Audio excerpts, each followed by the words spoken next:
Hello everyone, Jolene here from Bookworm Adventure Girl.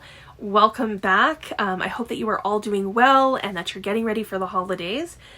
This is where I talk about the books I'm reading. I like to read diverse books and I highlight Canadian literature. And if you are new, thanks so much for checking out my channel. Please hit subscribe and stick around. Today, I am going to do my final book haul of 2023. I don't usually do my hauls this early in the month because I will most likely have a couple more books come in over the next week or so. But this haul is so big already. It is from the floor to above my knee. That I just thought anything else that arrives before January, I will put it in the January haul and catch up that way. So this book haul is not necessarily big as in numbers. However, I do have about 16 books to share, but 11 of those books are between 415 and 1,535 pages. So let's get started. First, let's start like I always do, and that is with books that I've received from publishers. I have 5 books that are not the big books. In fact, they're actually quite small in comparison. But I'm going to start with a poetry collection that I received from Ohio State University Press. They sent me an arc of Softly Undercover by Hanae Jonas, who is an American poet. And this is expected to be published on February the 14th, 2024. It will be 72 pages, so not a huge commitment reading time-wise compared to some of the others in this haul. The poetry has themes of isolation, nostalgia, repression, visibility, and loss. So you know I like to find good collections of poetry, and I like learning about new poets, so I am looking forward to getting to this.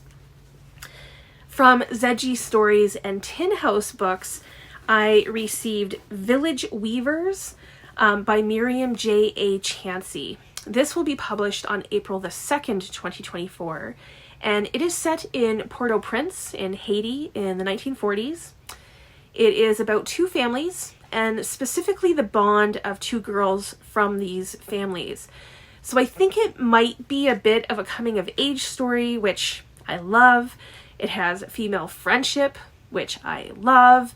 It is about a time and place that I don't really know a whole lot about and don't really think that I've read too many books from there. So I'm looking forward to learning more of that history. Also from Zedgy Stories and the University of Alberta Press, I received All the World's a Mall by Rinny Gremaud.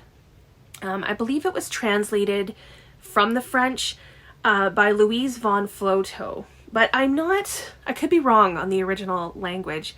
This book is kind of a travel memoir. It takes a look at 5 of the biggest malls across the world, including Dubai, Casablanca, Beijing, Kuala Lumpur, and the only one that I've been to, which is the West Edmonton Mall in, of course, Edmonton. I think that this will be kind of fascinating to learn more about the history of these gigantic malls and how they operate. The next 2 books are from my subscription to the Republic of Consciousness.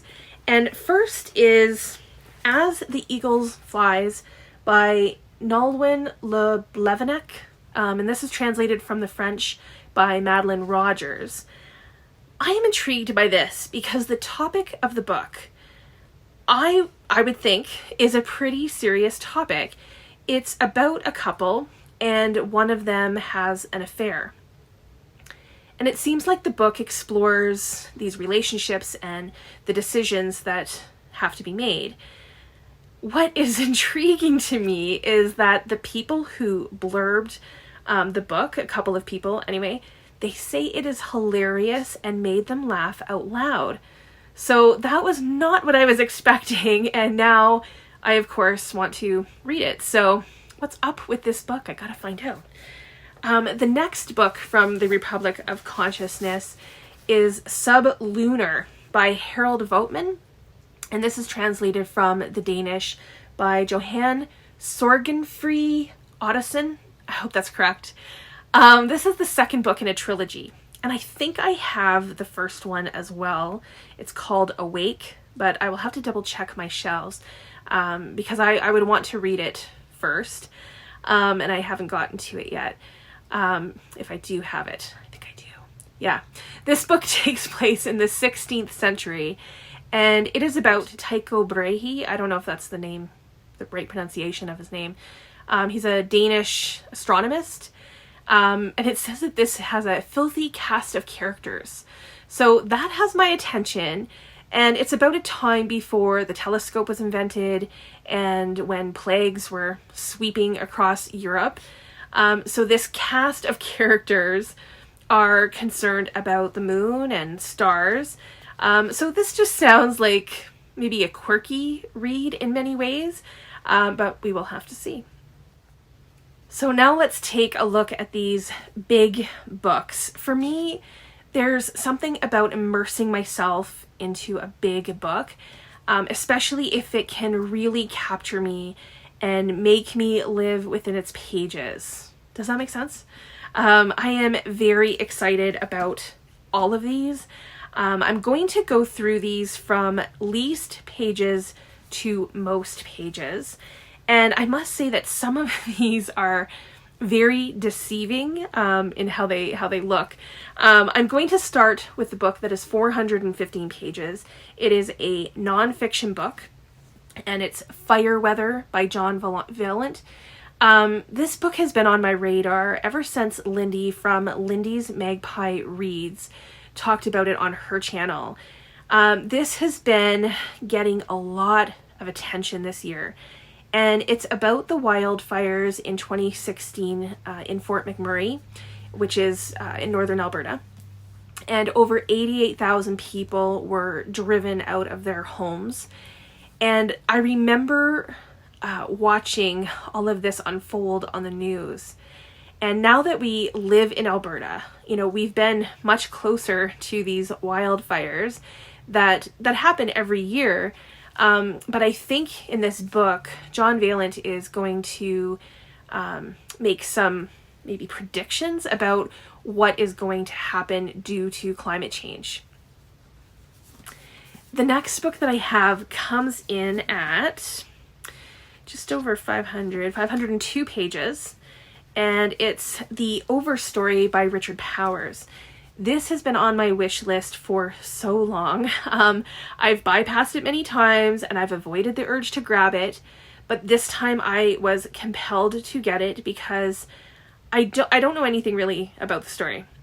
Except that most people who have talked about it have loved it.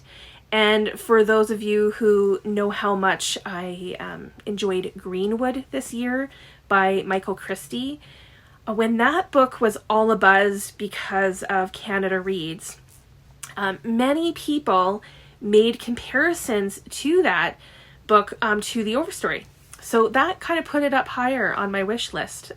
Let me know if you are someone who enjoyed this one, and let me know what you think. Next is a book that probably needs no explanation. At 548 pages, it is Demon Copperhead by Barbara Kingsolver. People have raved about this book. I think many people will have this in their top books of the year. It's a retelling of Charles Dickens' David Copperfield, which I've never read. And I have had some people, I have both camps. So I have the people who say, just go ahead and read this. And others say, read Dickens first. So let me know which team you're on, which camp you're in. Should I read Dickens or go ahead and read Kingsolver? Let me know in the comments below what you think about that. Next up, another book that has been on my wish list forever. Several people have recommended this book to me, and it comes up quite often, I don't know, in different things that I'm talking about when I'm talking about books. And I am talking about The Secret History by Donna Tartt. This is 559 pages. It is dark academia. And I loved The Goldfinch by Donna Tartt. I loved the writing, and everyone said that I would like this one even more. So I really hope to read this in 2024, and I hope that that's true. I hope I end up loving it. Next in this enormous pile is the other nonfiction book that I have to share with you. It's 587 pages, and it is 22 Murders by Paul Palango. This is another Canadian nonfiction, and you may have heard of this story.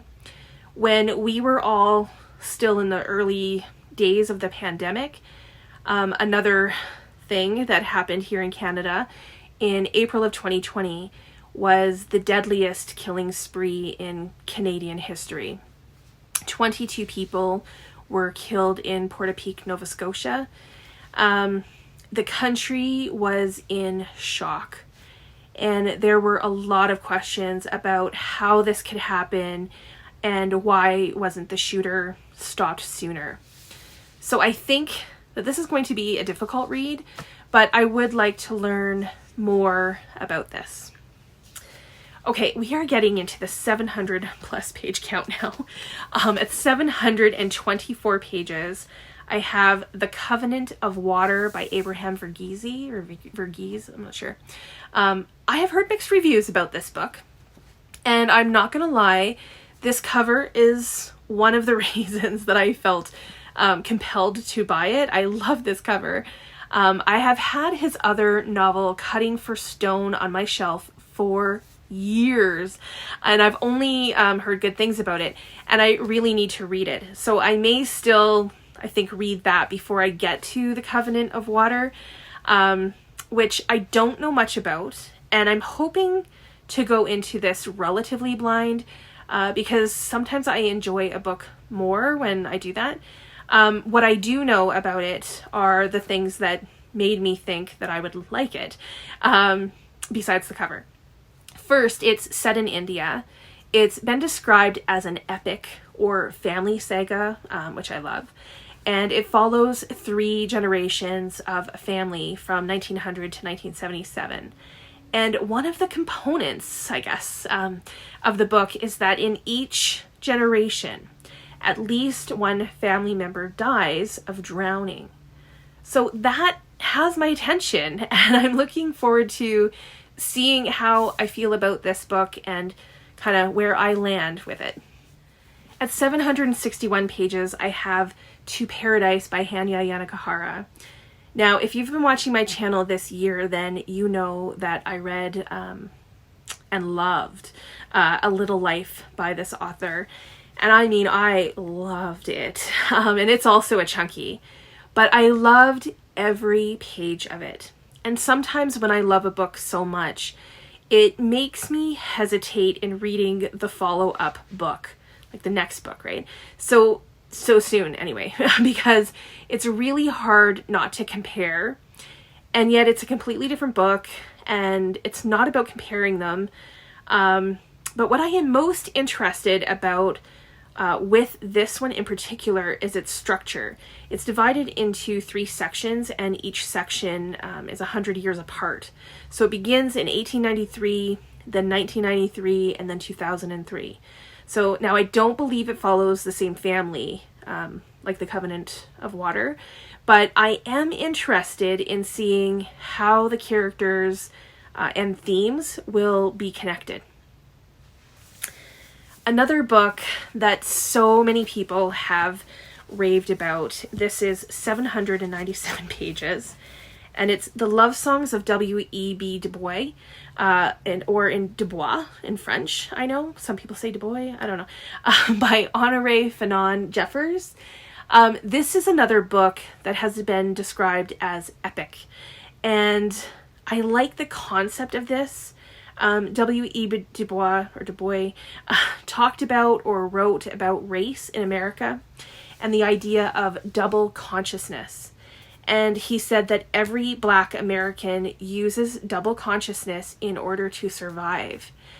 And in the book, the main character is Allie Pearl Garfield, and it follows how she lives and understands this double consciousness.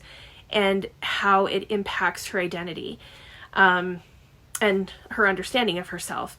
So I am really, really interested in this, and again, have really only heard good things. So I'm hoping that it lives up to the hype and the big expectations I now have for it.